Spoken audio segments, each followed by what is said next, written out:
Anglo-Saxon royal hall discovered, lost palace of England's last Anglo-Saxon king may have been unearthed near Skipsea Castle. Archaeologists believe they may have uncovered traces of a grand hall belonging to Harold Godwinson, England's last Anglo-Saxon king, whose death at the Battle of Hastings in 1066 ended over 4 centuries of Anglo-Saxon rule and ushered in the Norman era. Now let's go deeper and see what's really happening in this story on the AI podcast. Imagine a single date that just defines the catastrophic end of a whole era. 1066, the Battle of Hastings, the death of King Harold Godwinson, and this brutal, transformative wave of violence from the Norman conquest. It was a total reset. Yeah. When William the Conqueror took over, he wasn't just, swapping out the management. He launched a systematic purge of Anglo-Saxon heritage, the physical heritage.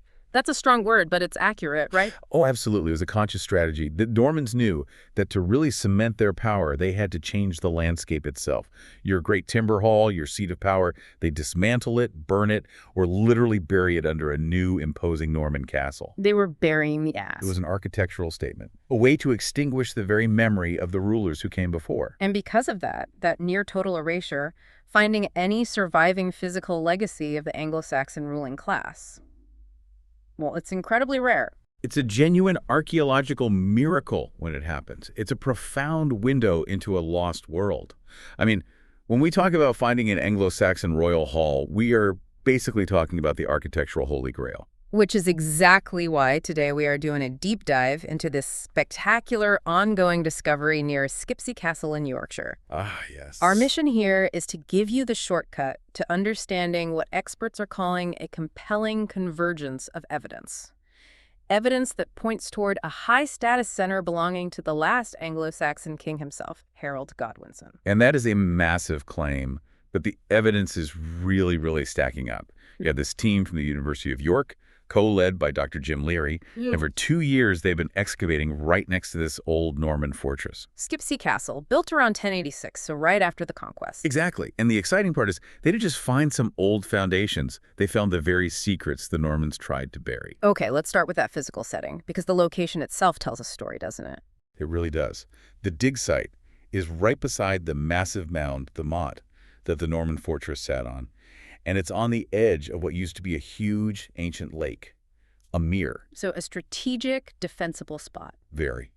And the proximity to Skipsea Castle is critical. It speaks directly to that Norman strategy we were talking about. William didn't just build his castles in random fields. No, he planted them. He planted them, often intentionally, right on top of or next to existing Anglo-Saxon political centers. It was a direct assertion of power, a symbol of dominance. So the Normans building their fortress here is a giant clue. It suggests this location already mattered. They weren't just conquering land. They were, hijacking the geography of power? That's the perfect way to put it. They were sending a message to the conquered people. The physical heart of your former ruler's power. It belongs to us now.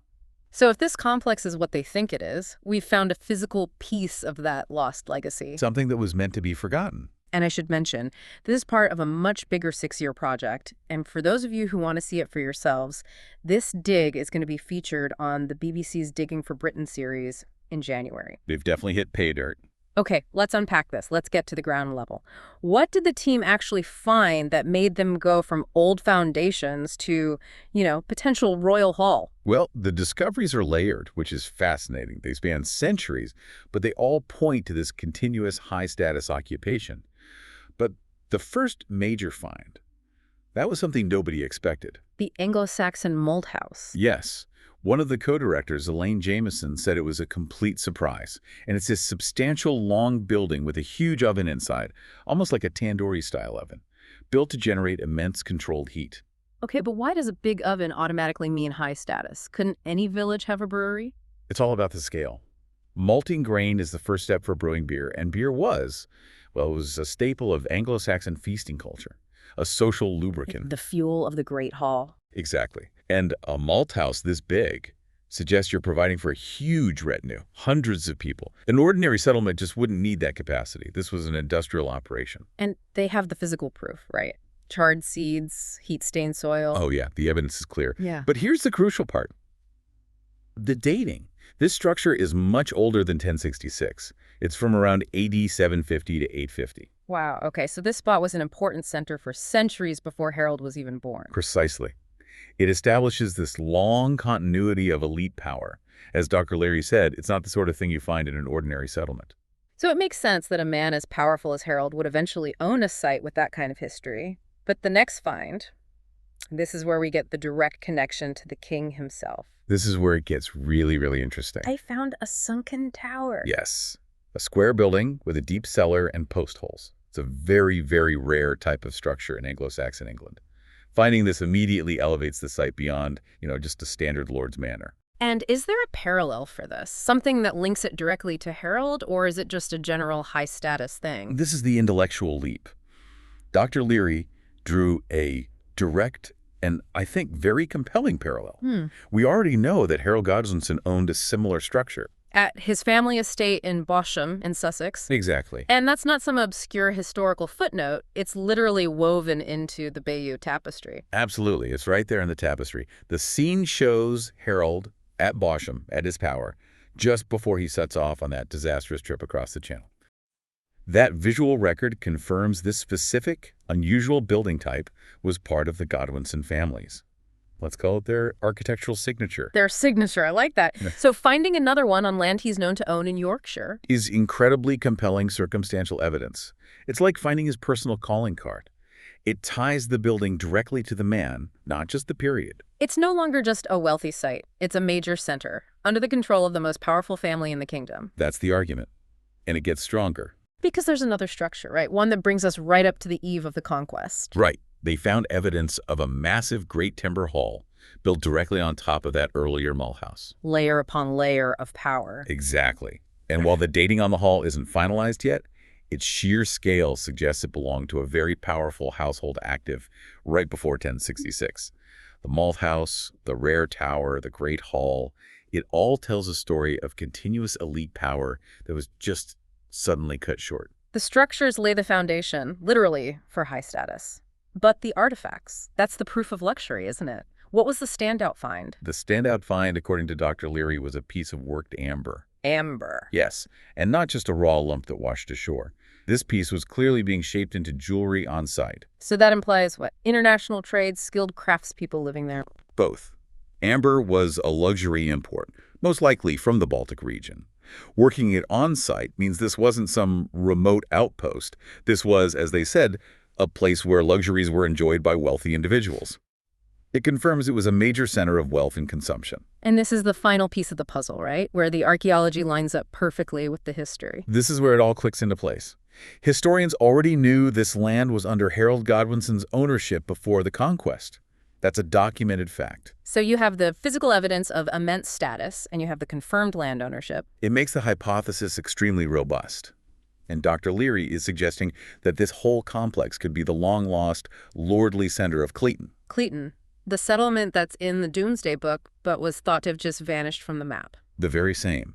The Doomsday Book, William's Great Survey from 1086, is the ultimate paper trail. It records Cleaton as a valuable manor formerly held by Harold. And it just disappeared. Well, the theory now is that it didn't disappear. The Norman castle was built right on top of it. It subsumed it, hiding this royal center beneath its own new symbol of power. The evidence is just too strong to ignore. So the Normans didn't just conquer a piece of land. They quite literally buried the seat of their enemy's power. And what's really fascinating is that the team found the site's importance goes back even further. They've also found evidence of Iron Age ritual activity and even earlier prehistoric occupation. That's amazing. So this specific spot on the landscape held power for millennia. It wasn't just a random choice by Harold. No. When you see that kind of continuous elite investment in one place, it tells you something about the power of geography itself. It's not just about the kings. It's about the land they rule. So let's recap. We have this incredible convergence of evidence, all of it hiding right under a Norman castle. A rare Anglo-Saxon malt house, showing centuries of elite power. An extremely rare sunken tower, which matches Harold Godwinson's known architectural signature from the Bayeux Tapestry. Tangible proof of luxury and trade, with the worked amber. And confirmed land ownership by the king himself, possibly solving the mystery of the lost manor of Cleaton. The researchers themselves are still, blown away. They expected maybe a hall, but the Malthouse and that specific tower were, as Elaine Jameson said, complete surprises. And the work isn't over. The sources say excavations are continuing next year. They'll be trying to nail down that final dating on the Great Timber Hall, won't they? That's the hope. That's the next big piece. But even now, this story is just so captivating. It really is. So here's a final thought for you to take away. If a high-status royal hall from the most turbulent period in English history, a building intentionally erased from the landscape, could be lost and then found right beneath the very castle built to replace it, what other crucial pieces of our history might still be lying there, hidden in plain sight, just waiting to be discovered? Something to think about. Okay, one question for you. How do the archaeological findings indicate this site was a high status complex? Don't forget to comment it. Thanks.